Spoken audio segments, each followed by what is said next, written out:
The power of boundaries is rooted in self-worth. That statement might seem simple on the surface, but it holds a kind of sacred truth that reshapes lives from the inside out. Boundaries aren't something we set to punish or control others. They are a profound declaration of how we value ourselves. They are born not out of anger, but from clarity. They aren't about saying, you can't come near me, but rather, this is what I will allow in my life because I know what I deserve. We live in a culture that often confuses boundaries with selfishness, especially if you've been raised to believe that your value comes from being liked, approved of, or praised for self-sacrifice. Setting boundaries can feel like a betrayal. But it's not betrayal, it's belonging.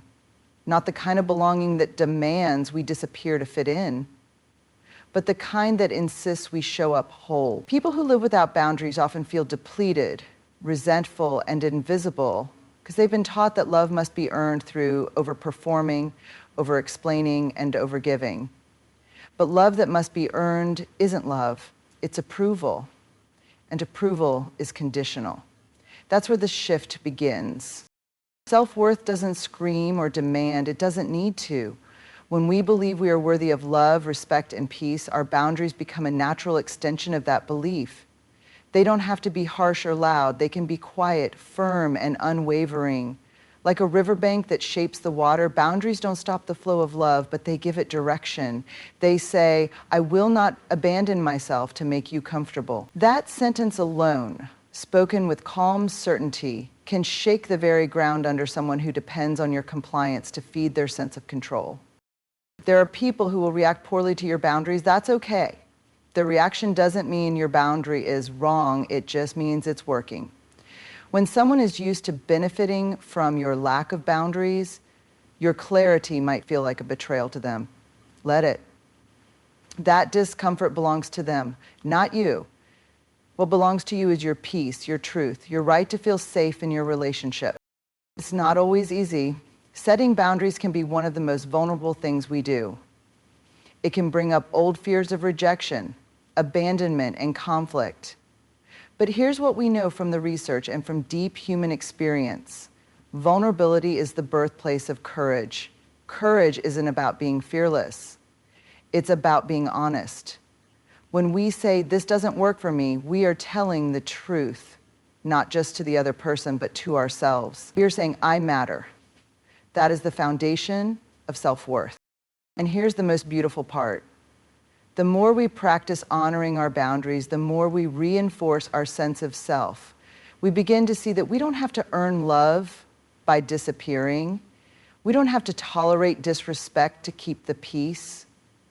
We can belong to ourselves first, and from that grounded place, we can choose relationships that honor that belonging. Not all will. Some people will fall away. Let them. Let them make room for those who can meet you where you are, whole, aware, and brave.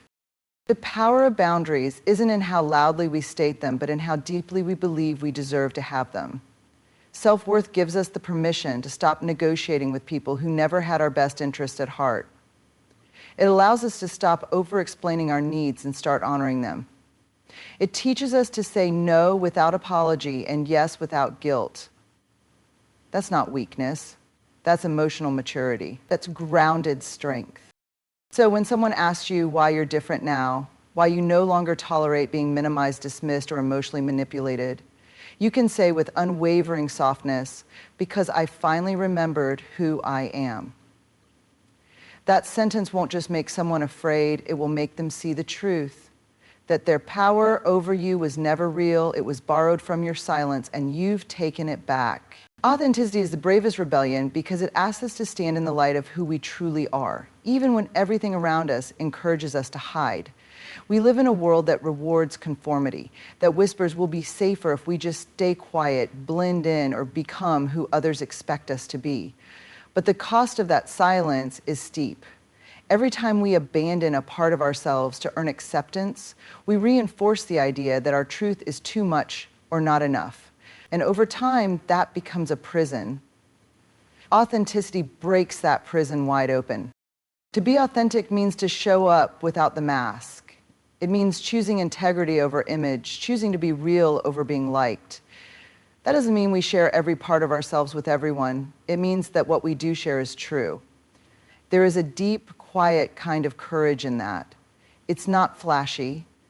It doesn't always make a scene, but it's fierce, because authenticity threatens systems and people that thrive on pretense. It disrupts expectations, it's not performative, and that makes it powerful. Many of us were raised to equate approval with safety. We learned to read the room before we even knew how to read a book. We learned which parts of ourselves were too much or too sensitive or too loud, and we tucked those pieces away, believing we were doing the right thing.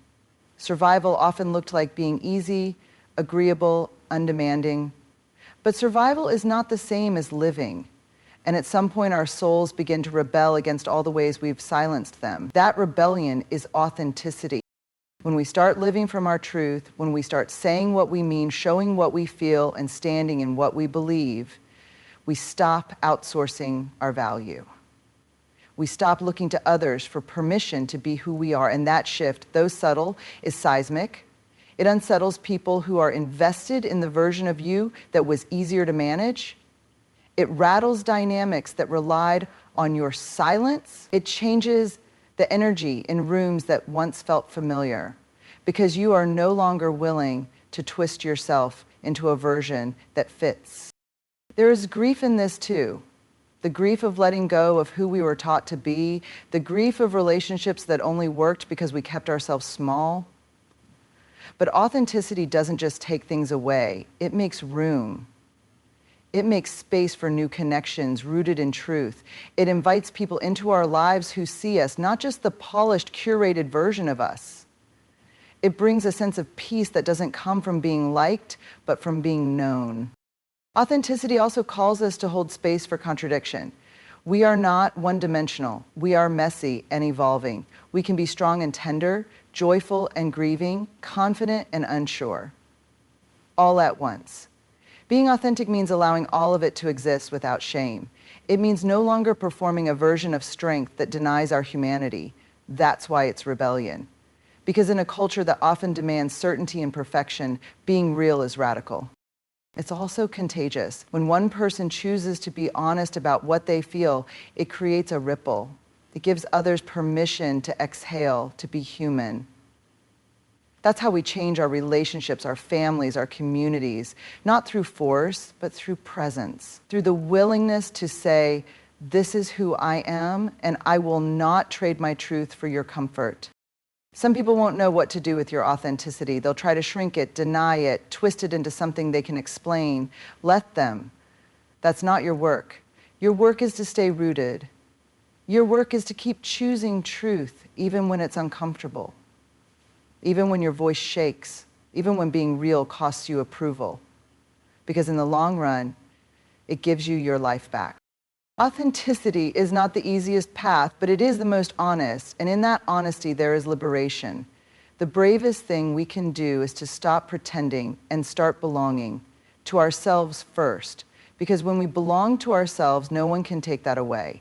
And that is what makes authenticity such a powerful act of rebellion. It sets us free. Silence in the face of manipulation is not strength, truth is.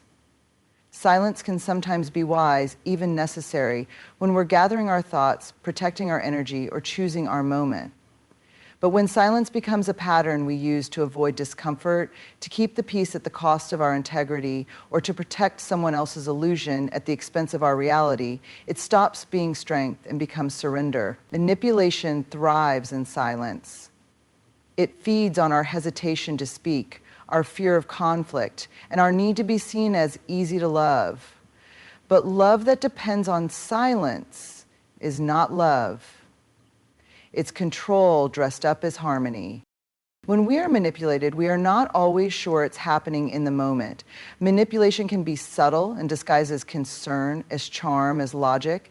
It twists our instincts and makes us second guess our own sense of what's real. It often comes with gaslighting, those small denials of our experience that leave us wondering if we're the problem. And if we've been taught to prioritize peace over truth, to be nice rather than honest, we stay quiet. We try to fix it from the inside. We think if we just explain ourselves better, if we just stay calm, if we just give a little more, things will go back to good. But manipulation doesn't disappear when we cooperate with it. It grows. Every time we remain silent in the presence of a lie or distortion of our truth, we give away a little bit of our power, not because we're weak, but because we've been conditioned to believe that avoiding conflict is the same as being strong. That's not true strength. That's fear in disguise. True strength is being willing to speak the truth, even if our voice shakes, even if it means someone won't like us, even if it breaks a pattern that was never meant to protect us. There's nothing more disorienting than realizing your silence has made you complicit in your own harm, that you kept quiet not because you agreed, but because you thought it would keep you safe. That you didn't speak up because somewhere along the way you learned that your truth was too much. But there comes a moment when your body won't let you carry that silence anymore, when your nervous system rebels, when the weight of the unspoken becomes heavier than the fear of being misunderstood. That moment is painful, but it's also sacred. It's the beginning of reclaiming your voice. Speaking truth in the face of manipulation doesn't have to be loud or angry. It can be steady, simple, and clear. It can be a quiet refusal to play a role you never auditioned for. It can be saying, "That's not what happened," or "That doesn't work for me," or "I'm not going to have this conversation if the goal isn't mutual understanding." These are sentences that disrupt the script of manipulation. They interrupt the performance. They shift the power, not by overpowering the other person, but by stepping fully into your own. And here's the truth. People who benefit from your silence will not celebrate your truth. They may resist it. They may call you difficult, ungrateful, dramatic. Let them. Those words are often used by people who fear your clarity. Your job is not to be palatable. Your job is to be honest, not cruel, not reckless, just honest. Honesty with boundaries, honesty with compassion, honesty that doesn't demand agreement but insists on self-respect. This isn't about winning. It's about no longer abandoning yourself. When you speak truth where you once stayed silent, you send a message to yourself. I am worth protecting. I am worth hearing. I will not pretend anymore. That kind of truth-telling is transformational. It doesn't always change the other person, but it always changes you. It calls you back to your own center. It repairs the damage that silence left behind. Strength is not measured by how much you can tolerate without breaking. Strength is measured by your willingness to stop tolerating what was never yours to carry. It's in your refusal to stay quiet when the cost is your peace.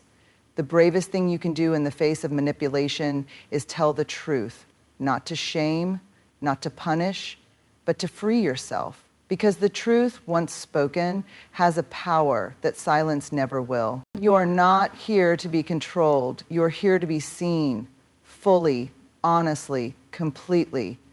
That might sound obvious, but for so many of us, it's a truth we spend years trying to remember. From the time we're young, many of us are taught directly or indirectly that being seen is dangerous, that love must be earned, safety must be negotiated, and visibility must come with a price. We learn how to edit ourselves, shrink our feelings, polish our edges. We become masters at anticipating what others want from us and then performing it, smiling when we're exhausted, nodding when we disagree, saying yes when our entire body is screaming no. But all of that performance isn't presence, it's survival. It's what happens when we believe that being loved requires being managed. When we've been made to believe that love means losing ourselves in someone else's expectations, we become easy to control. And over time, control starts to feel like connection. Predictability starts to feel like peace. We confuse the absence of conflict with the presence of respect. We tell ourselves, if I can just be what they need, they'll finally see me. But they won't. Because what they're responding to isn't really you. It's the version of you that has been carefully edited for their comfort. Being seen is a risk. It means showing up without armor. It means being willing to say, this is who I am, even when there's no guarantee of being accepted. That kind of visibility can feel terrifying, especially if you've been in relationships where your truth was used against you. But there comes a point where the cost of invisibility is higher than the fear of being seen. There comes a moment when you realize that the people who truly love you will never require you to disappear in order to stay. Control is not love. It's fear disguised as protection. It's power dressed up as care. People who need to control you are not connecting with your heart. They're trying to manage your behavior. They're not asking, who are you? They're saying, be who I need you to be so I feel better. And when we don't know our own worth, we often comply. We confuse being chosen with being valued. But being chosen by someone who only wants the parts of you they can mold is not a gift. It's a contract. And it comes with fine print that always demands your silence, your softness, your surrender. You are not here to be manageable. You are not here to be pleasing, palatable, or small. You are not here to meet someone else's emotional budget while bankrupting your own. You are here to be seen for your joy, your pain, your wisdom, your flaws, your depth, your light. You are here to speak the truth of your experience, even if it contradicts someone else's version of the story. You are here to take up space, to draw boundaries, to be whole. And yes, that kind of presence will be too much for some people.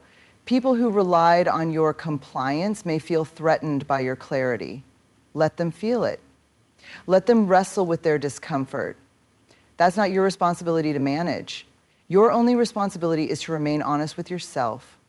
Because the right people, the ones who are capable of love, not just attachment, will never require your invisibility to feel secure. So this is the reclamation, coming home to yourself, refusing to apologize for your truth, and recognizing that your value was never up for debate. You were never meant to be molded. You were meant to be met. And if someone can't meet you where you are, it doesn't mean you need to lower yourself. It means you keep walking, keep standing, keep shining in your authenticity. You are not too much. You are not too emotional, too opinionated, too complex, too intense. You are not a burden to be managed. You are a person to be seen. The moment you begin to embody that truth, everything changes. Not because the world becomes easier, but because you stop betraying yourself to survive it. That's the shift from being controlled to being conscious, from being used to being valued, from performing to belonging. You are not here to be controlled, you are here to be seen. And the more you show up as yourself, the more you give others permission to do the same. That's how we break cycles. That's how we build lives rooted in truth, not fear. It starts with one choice, one voice, one brave moment at a time.